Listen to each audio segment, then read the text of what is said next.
আসসালামু আলাইকুম। অনেকেই শুক্রাণু এবং ডিম্বাণু দেখতে চেয়েছেন মাইক্রোস্কোপে অনেক গুণ বিবর্ধিত করে। আমি আমার ফ্রিজার খুঁজে দেখলাম, আমি ডিম্বাণু খুঁজে পাইনি, বাট শুক্রাণু পেয়েছি। এটা যদিও অনেক বছর আগের ফ্রিজারে ছিল, বাট আমি একটু ঘাটাঘাটি করে দেখলাম অনেক বছর যাবত যদি ফ্রিজারে থাকে তবুও শুক্রাণু জীবিত থাকতে পারে। তো চলেন এটা দেখি। আর যেহেতু আমি ডিম্বাণু খুঁজে পাইনি, আমি ডিম্বাণুর বদলে পেয়েছি টেস্টিস হোমোজিনেট, মানে অন্ডকোষ ভর্তা করা, ধরেন বলতে পারেন। এটা ইঁদুরের। তো এদের নিয়ে আসলে কি কি গবেষণা হয়, কেন এগুলো আমাদের ফ্রিজারে রাখা হয়েছে এত বছর যাবত, এগুলো সম্পর্কে আমরা পরে কথা বলি।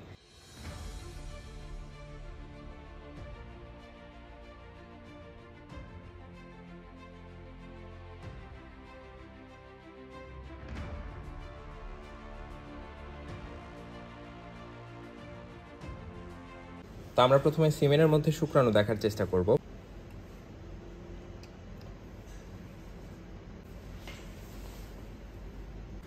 তো এই আমাদের 200 গুণ বিবর্ধিত অবস্থায় সিমেন।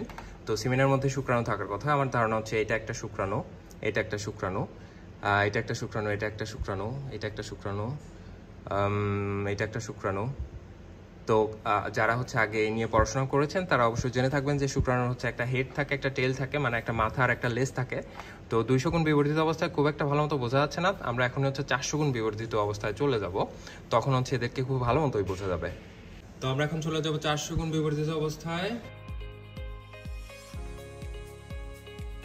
এখন খুব ভালো মতো দেখা যাচ্ছে। এই একটা শুক্রাণু, এই একটা শুক্রাণু, এই একটা খুব ভালো মতোই তাদের হেড অ্যান্ড টেইল বোঝা যাচ্ছে, মাথা এবং লেজ বোঝা যাচ্ছে, মাথা এবং লেজ বোঝা যাচ্ছে, মাথা লেজ বোঝা যাচ্ছে। এই যে মাথা, খুব বড়ই মাথাটা, আর তার সাথে চিকন সুতার মতো লেজ। আর একটু অন্য জায়গাতে দেখি।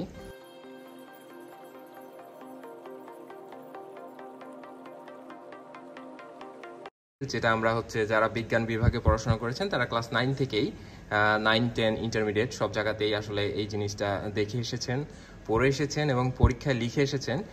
খুব কমন একটা প্রশ্ন ছিল শুক্রাণুর গঠন এবং কার্যকারিতা, এবং সেইখানে আমাদের জিনিসটাকে আঁকতে হতো, হেড, টেল।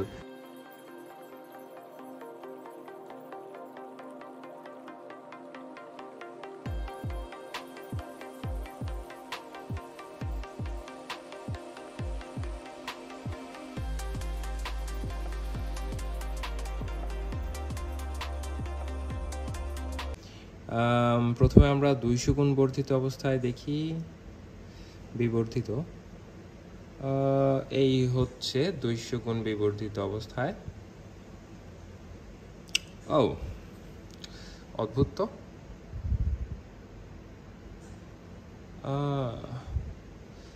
তো আসলে টিস্যুগুলো, মানে টেস্টিসের টিস্যু যেগুলো ছিল সেগুলো একদমই ভর্তা হয়ে গেছে। কিন্তু এই টেস্টিসের যে স্পেশাল টাইপ অফ টিস্যুস, এরা আসলে হোমোজিনাইজ হওয়ার পরেও তাদেরকে এইরকম দেখাচ্ছে। ইন্টারেস্টিং।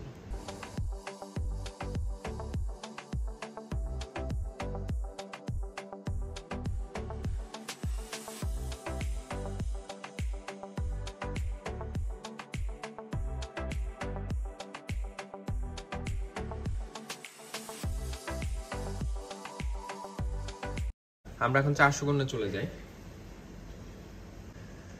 আচ্ছা, তো এই 400 গুণ বিবর্ধিত অবস্থায় টেস্টিস হোমোজিনেট। আমরা আরেকটু ঘুরে ফিরিয়ে দেখি।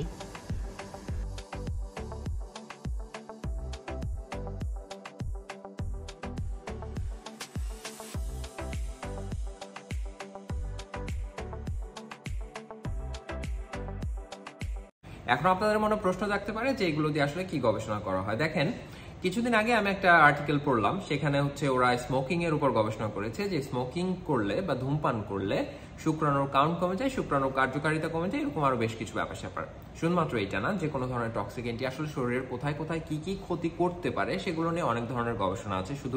শুধুমাত্র যে ব্রেইনে, লিভারে, কিডনিতেই ক্ষতি করবে তা না, অনেক ব্যাপার স্যাপারই থাকে এখানে। আবার যখন একটা নতুন ড্রাগ তৈরি হলো, নতুন একটা ঔষধ আবিষ্কার হলো, এই ওষুধটা যেই কাজের জন্য আবিষ্কার হলো শুধুমাত্র ওই কাজটা করলে কিন্তু হয়ে গেল না, এটা অনেক ধরনের টেস্ট করা হয় যে সে কি আবার অন্য কোথাও ক্ষতি করছে কিনা। একটা ধরেন অ্যান্টিবায়োটিক, নতুন একটা অ্যান্টিবায়োটিক আবিষ্কার হলো, অ্যান্টিবায়োটিকটা যেই ব্যাকটেরিয়াকে মারার কথা সেই ব্যাকটেরিয়াকে মারলেই তো শেষ হয়ে গেল না, সে যদি আবার আপনার চোখের কোনো কোষকে ক্ষতি করে, সে যদি আপনার শুক্রাণুকে মেরে ফেলে, তখন তো সেটাকে পাস করানো যাবে না, সেটাকে বাজারে আনা যাবে না। তাহলে এক কাজ করতে গিয়ে আর একটা ক্ষতি হয়ে যাবে, তাই না? আমি এখন যে ল্যাবটাতে বসে আছি এটা মূলত অ্যানালাইটিক্যাল ল্যাব। এদের কোলাবোরেশন একটা ক্যান্সার গ্রুপের সাথে। ক্যান্সার গ্রুপ কি করে? ওরা অ্যান্টি ক্যান্সার ড্রাগ তৈরি করে। অ্যান্টি ক্যান্সার ড্রাগ তৈরি করার পর ওই যে বললাম যে ড্রাগটা আবিষ্কার হলো, ক্যান্সারের বিরুদ্ধে কাজ করলো, তখনই তো শেষ না।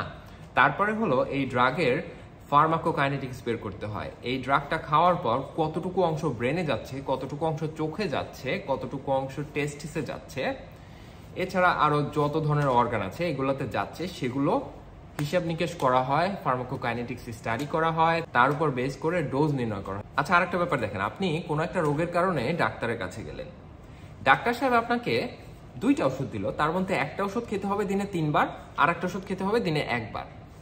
বলেন দেখি ডাক্তার সাহেব এটা জানলেন কিভাবে যে কোন ওষুধটা 3 বার খেতে হবে, কোন ওষুধটা 1 বার খেতে হবে?